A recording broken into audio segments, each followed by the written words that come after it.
Hello students, आज की इस वीडियो में मैं आपको बताऊंगा हरियाणा बोर्ड क्लास 9th अर्थशास्त्र के इम्पोर्टेंट क्वेश्चन आंसर 2024 के लिए। शुरू करते हैं वीडियो को। मैं हूं अजय और आप देख रहे हैं CCL चैप्टर। लेकिन वीडियो शुरू करने से पहले आपको बता देता हूं, अगर आपको हरियाणा बोर्ड क्लास 9th के इम्पोर्टेंट क्वेश्चन या मॉडल पेपर सॉल्यूशन की वीडियो देखनी है, डिस्क्रिप्शन में प्लेलिस्ट का लिंक मिल जाएगा, वहां से देख सकते हो।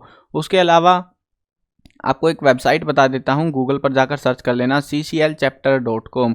इस वेबसाइट पर आपको हरियाणा बोर्ड क्लास 9th के लिए सारा जो स्टडी मटेरियल है वो मिल जाएगा, जिसमें इंपॉर्टेंट क्वेश्चन जो मैं करा रहा हूं ये भी आपको इसी वेबसाइट से करा रहा हूं। देखो यहाँ पे दिखा भी देता हूँ, इंपॉर्टेंट क्वेश्चन यहीं से करा रहा हूँ। ये वाली वेबसाइट है। इंपॉर्टेंट क्वेश्चन में जाके आप इंपॉर्टेंट क्वेश्चन सारे सब्जेक्टों के देख सकते हो। यहाँ से MCQ, मैप, वर्क जो भी कुछ है सारा कुछ यहाँ पे मिल जाएगा। वीडियोज़ का मैंने बता ही दिया, वीडियोज़ देखनी है तो प्ले लिस्ट से जाके देख लेना। बाकी इस पर आपको model papers, marking scheme, syllabus, old paper सब कुछ देखने को मिलेगा। बुक्स के सॉल्यूशन भी है हिंदी और इंग्लिश दोनों मीडियम में, तो जरूर से विजिट कर लेना, काम आएगी आपके बहुत ज़्यादा। अब देखते हैं क्वेश्चंस। पहला चैप्टर है हमारा। देखो ये जो क्वेश्चन करा रहा हूँ ना, इनके साथ में आपको अभ्यास वाले प्रश्न उत्तर जरूर पढ़ने हैं, जो ठीक से प्रश्न है। एक आध होते हैं बकवास से प्रश्न, बड़े बड़े पहरे से दे देते हैं प्रश्न के नाम पे, वो नहीं पढ़ने। सिर्फ जो छोटे छोटे प्रश्न होते हैं इनके जैसे से प्यारे प्यारे प्रश्न, वो पढ़ने हैं अभ्यास वाले, ठीक है। पालमपुर गांव की कहानी। पालमपुर में कृषि भूमि के असमान वितरण की व्याख्या कीजिए, यानी कि कौन सी भूमि कितनी कैसे बिखरी हुई है वहाँ पे वो बताना है। पालमपुर गांव के लोगों के मुख्य व्यवसाय बताइए, कौन कौन से काम करते हैं। पालमपुर गांव में बिजली के प्रसार ने किसानों की किस तरह की मदद की। पालमपुर में खेतीहर श्रमिकों की मजदूरी न्यूनतम मजदूरी से कम क्यों है, उसके पीछे रीजन देना है। भूमि मापने की मानक इकाई क्या है, जूल या हेक्टेयर, तो वो क्या है वो बतानी है हमको, तो ये हमारी हेक्टेयर हो जाती है। ट्रैक्टर एक उत्पादक वस्तु खालिस्तान है, ट्रैक्टर एक उत्पादक वस्तु है, सही है या नहीं है वो बताना है। एक वर्ष में किसी भूमि पर एक से ज़्यादा फसल पैदा करने को खालिस्तान कहते हैं, क्या कहते हैं उसको वो बताना है। अगला चैप्टर देखते हैं, संसाधन के रूप में लोग।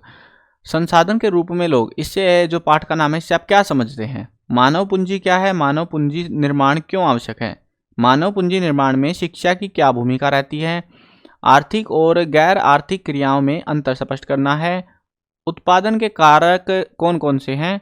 कृषि क्षेत्र में खालिस्तान बेरोजगारी पाई जाती है, वो है मतलब मौसमी बेरोजगारी है यहाँ पे। मौसमी मतलब मौसम पे कभी रोजगार मिल जाता है कभी नहीं मिलता, मौसमी बेरोजगारी होती है यहाँ पे। खालिस्तान क्षेत्र में को सेवा क्षेत्र भी कहते हैं, वो है तृतीयक क्षेत्र को। बैंकिंग एक खालिस्तान क्षेत्र की इकाई है, तृतीयक क्षेत्र की है। अगला चैप्टर देखते हैं, तीसरा, निर्धनता एक चुनौती। निर्धनता यानी गरीबी। निर्धनता से आप क्या समझते हैं। निर्धनता के प्रमुख कारणों की व्याख्या कीजिए। भारत में निर्धनता के मुख्य कारणों का वर्णन कीजिए। ये आंसर यहीं पे सेम टेप सकते हो, और ये मोस्ट इंपॉर्टेंट है, जब इसको पढ़ोगे तो ये भी काम आ जाएगा, ठीक है। तो कई सारे क्वेश्चन मिल जाएंगे आपको ऐसे सिमिलर रिपीट होते हुए। निर्धनता रेखा से आप क्या समझते हैं, इसे कैसे मापा जाता है। भारत में निर्धनता रेखा का आंकलन कैसे किया जाता है, वर्णन कीजिए। सेम साइड टेप है इसमें भी। निर्धनता उन्मूलन की वर्तमान सरकारी रणनीतियों की चर्चा कीजिए।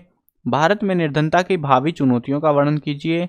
राष्ट्रीय ग्रामीण रोजगार गारंटी अधिनियम 2005 की मुख्य विशेषताएं क्या है। ये मनरेगा जो है ना उसकी बात कर रहे हैं, मनरेगा 2005, तो उसकी क्या क्या विशेषताएं क्या खासियतें हैं। इसमें जो है शायद कुछ दिनों का 100-120 कितना है दिन मेरे को ध्यान नहीं है, लेकिन उसका गारंटीड रोजगार का कुछ है सीन इसमें।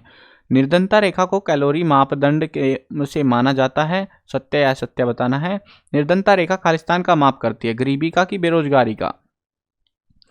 भारत के किस राज्य में सबसे अधिक निर्धनता पाई जाती है वो बताना है। ग्रामीण रोजगार गारंटी अधिनियम कब पारित हुआ, 2005 में हुआ था, ठीक है। अगला चैप्टर देखते हैं, भारत में खाद्य सुरक्षा।